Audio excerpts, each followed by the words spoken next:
그것은 엘리 제사장이 자녀들이 우상이었기 때문입니다. 마땅히 행할 것을 자녀에게 가르치라 성경에서 분명히 말씀하셨는데, 엘리는 하나님의 말씀으로 자녀의 잘못된 것을 바로잡고 훈계하기보다 자녀를 위해 주고 길을 살려주느라 자녀를 믿음으로 세우는 일을 제대로 하지 못했습니다. 아버지로서의 권위가 상실되었습니다. 자녀들의 부모의 말에 순종하지 않았습니다. 오늘날을 보면 사사시대의 사회상과 너무나도 흡사합니다. 자기네 소견에 옳은 대로 살았더라. 하나님의 말씀의 기준이 아니라 자기 생각, 자기 감정, 자기 사상과 철학으로 따라 산다는 것입니다. 우리 사회에 권위 있는 사람이 필요합니다. 우리 인생의 롤 모델로 삼아 본받고 따를 만한 권위 있는 사람이 있어야 합니다. 권위 있는 사람을 통해서 인생을 배워가고 인생의 바른 방향을 잡아가는 지표가 되기 때문입니다. 그런데 오늘날 이러한 권위 있는 사람이 우리 주위에 있습니까? 오늘날 우리 모든 권위가 무너진 시대를 살아가고 있습니다. 요즘 모든 권위가 무너져 그 결과 사람들이 어떤 권위자들에게 훈계와 지도를 받지 않습니다. 우리가 본받을 권위 있는 자들, 그 권위에 순종하며 배울 만한 사람들이 보이지 않는 것 같습니다. 우리는 모든 권위가 무너진 시대 가운데 참된 권위자, 우리의 삶의 본이 되고 따라갈 만한 대상이 있어야 합니다. 우리는 권위 있는 자들에게 삶을 어떻게 살아야 하는지 배우고 그 배움을 통해서 성장하고 성숙해져야 가야만 합니다. 성장과 성숙은 그 권위자 앞에 순종하는 마음으로 배우며 나아가게 될 때 이루어지게 되는 겁니다. 그렇다면 하나님이 우리 인생 가운데 세우신 권위자들은 누구입니까? 1차적으로는 부모입니다. 그리고 교회에서는 하나님의 권위자로 세우신 목회자입니다. 이 땅의 모든 자녀들은 부모를 통해서 인생의 교훈과 가르침을 배우게 됩니다. 부모에게 어떠한 지도를 받느냐, 어떠한 가르침을 받고 훈계를 받느냐에 따라서 우리의 인생의 가치관과 방향이 세워지게 됩니다. 이러한 진정한 권위는 하나님께로부터 오는 것입니다. 하나님께서 이 세상을 창조하시고 맨 마지막에 아담과 하와를 지으셨을 때 하나님은 아담에게 이 세상에 다스리는 권위를 주셨습니다. 그런데 그 권위가 무너지고 상실되고 맙니다. 무엇 때문이었습니까? 바로 죄 때문이었습니다.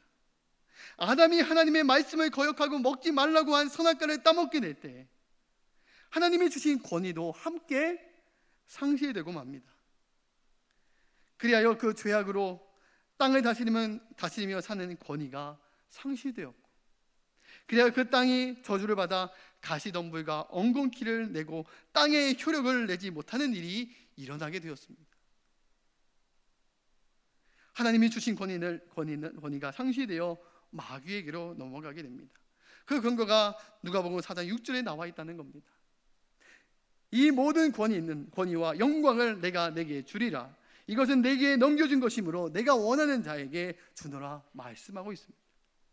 위의 말씀은요, 예수님께서 공생애를 시작하기 전 40일 금식 기도를 마친 후에 광야에서 마귀에게 시험을 받으실 때의 말씀입니다.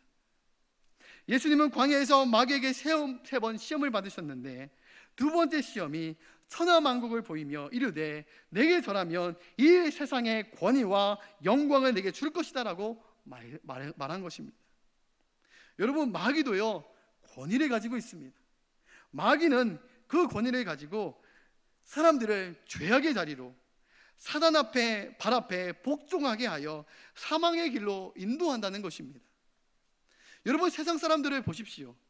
사단의 권세, 돈의 권세, 음란과 죄악의 권세 앞에 다 순복하며 세상 사람들이 그 앞에 복종하며 따라가고 있지 않습니까?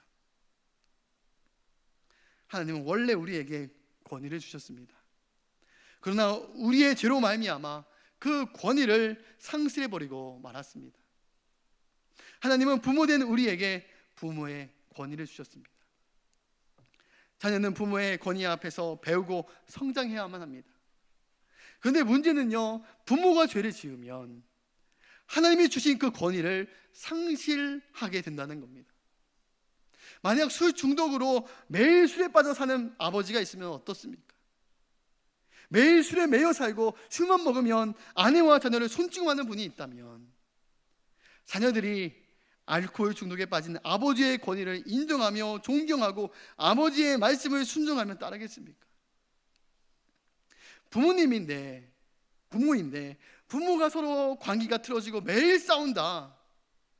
그러면 자녀가 부모의 권위를 인정하고 그 부모의 말을 청정하고 따르겠습니까? 남편과 아내가 자기 배우자만을 사랑하고 가정을 지켜야 하는데, 남편이 밖에서 아내와는 다른 여자를 애인을 두고, 아내도 밖에서 남편 아닌 다른 남자를 애인으로 둔다. 그리고 배우자를 저버리고 가정을 저버린다. 그러면 자녀들이 그 부모의 권위를 인정하고 공경하며 따르겠습니까? 죄를 지으면 부모의 권위가 상실되어 자녀는 더 이상 부모의 권위를 인정하지 않고 무시해 버린다는 겁니다. 그 말에 순종하지 않고 무시하게 될 것입니다. 이처럼 죄는요, 하나님께서 주신 권위를 무너뜨린다는 겁니다. 다시 하나님이 주신 권위를 회복하는 길은요, 딱 하나 있습니다. 우리가 예수 믿고 하나님의 말씀으로 변화되어 거듭나는 길밖에 없습니다. 우리가 하나님을 만나 인격이 변화되고 삶이 거룩하게 변화되면, 그때부터 다시 하나님께서 주신 부모의 권위가 회복되어지게 된다는 겁니다. 권위는요, 목소리에 힘을 주고 어깨에 힘을 줄 때 생기는 것이 아닙니다. 오히려 힘을 뺄 때 생기는 겁니다. 내 말대로 해, 내 지시대로 해야 돼, 내 뜻대로 해, 이렇게 목소리에 힘을 주고 억압할 때 권위가 생기는 것이 아닙니다. 하나님의 말씀의 다스림을 받은 인격, 성령의 다스림을 받는 인격이 될 때 권위가 세워지게 됩니다. 하나님의 권위를 다시 회복하고 세워지기 위해서는 우리가 죄를 회개해야 합니다. 우리가 죄를 회개할 때 그 권위가 회복됩니다. 죄를 시인하고 자복할 때 주님이 주시는 권위가 회복됩니다. 그런데 마귀는요, 정반대로 우리를 속입니다.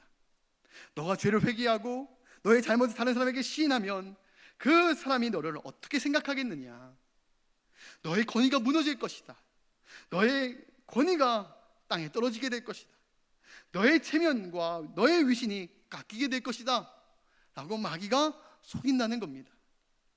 마치 뱀의 형상을 한 마귀가 아담에게 찾아와 선악과를 먹으면 절대로 죽지 않을 거야, 너가 하나님과 같이 될 것이다 라고 속이는 것과 같다는 겁니다. 다윗도요, 하나님 앞에 범죄했습니다. 그놈은 간음한 죄를 저질렀습니다. 그 간음한 죄로 인하여서 하나님께서 떠날 수 있는 그 위기 가운데서 하나님께서 선지자를 통해서 하나님께서 책망하시게 될 때 그 다윗은 어떻게 했습니까?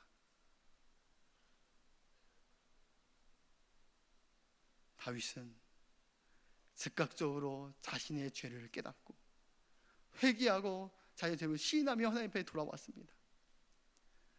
자기를 책망하는 선지자 앞에 그 입 다물라 라고, 악한 왕들처럼 그 입 다물라, 너가 죽고자 하느냐라고 위협하지 않고 그 앞에 철저히 나서서 내가 죄인입니다, 내가 하나님의 범죄했습니다, 내가 왕의 신분이었지만, 왕의 위치였지만 내가 죄인입니다라고 고백하며 하나님 앞에 엎드리게 될 때 하나님께서 다시 그 권위를 세워주셨다는 겁니다. 여러분, 제가 제 아버지를 공경하고 제 아버지의 그 권위에 순종하게 됐는데, 언제 순종하게 됐냐면 하나님 아버지가 예수님 만나고 거듭나고 변화되기 시작되부터, 그때부터 제가 아들로서 아버지를 존경하고 공경하고 그 권위에 순종하게 되는 역사가 나타났습니다. 아버지가 어찌 배우면서 하나님의 깊이 주님을 만나고 거듭나고 새 사람이 되게 될 때, 예수님 만나고 돌아와서 내 부모님과 자녀들 앞에 눈물 뿌리며 눈물을 꿇고 잘못했다고 회개하고 무릎을 꿇고 용서를 구하게 될 때, 아버지의 권위가 땅에 떨어지는 것이 아니라, 아버지의 체면이 땅에 떨어지는 것이 아니라, 그때부터 아버지 앞에 하나님과 함께 하시는구나. 그때부터 자녀들이 제가 아버지를 공경하기 시작했고, 아버지의 변화된 모습, 거룩하게 변화된 삶을 보면서, 가정에서의 변화된 삶을 통해서 하나님 함께 하심을 인정하고, 그리고 아버지의 권위 앞에 순종하며 따르는 삶을 제가 살아가게 되었다는 겁니다. 여러분, 가정에서 자녀들에게 여러분 어떻게 해야 됩니까? 내가 아빠인데, 내가 엄마인데 당연히 내 말대로 따라야지. 그게 목소리 힘을 주는 거죠. 힘을 주는 때가 권위가 세워지는 것이 아니라, 때로는 부모로서 때로는 연약함이 있고 실수하고 어렵게 될 때 잘못했다고 또 용서를 구하고 시인하고 부모의 실수를 인정하고 시인하고 용서를 구하는 삶을 낼 때 오히려 하나님께 그 권위를 세워주신다는 겁니다.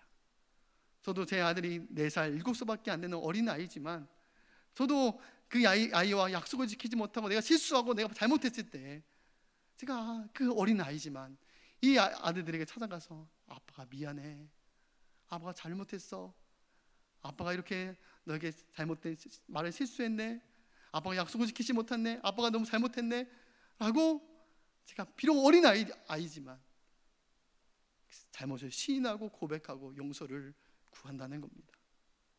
여러분, 권위는 어떻게 세워지는 겁니까? 내가 사회적으로 권위 있는 자리에, 권세 있는 자리에 있으니까 목에 힘을 주고 어깨에 힘을 줄 때 그 권위가 저절로 생겨지는 것이 아닙니다. 하나님의 권위가 우리가 입어야 될 줄로 믿습니다. 하나님의 권위, 잃어버린 우리가 권위를 되찾는 길은 우리가 하나님 앞에 죄를 회개하고 하나님 앞에 돌아와 주님을 모시고 살아가게 될 때, 여전히 때로는 넘어지고 무너질지라도 믿음으로 살려고, 말씀으로 살려고 몸부림치고 발버둥치게 될 때, 그럴 때 하나님께서 그 권위를 세워주신다는 겁니다.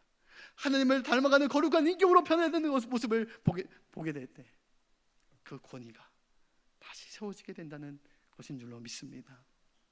오늘도 이 하나님께서 주신 권위를 힘입기를 원합니다.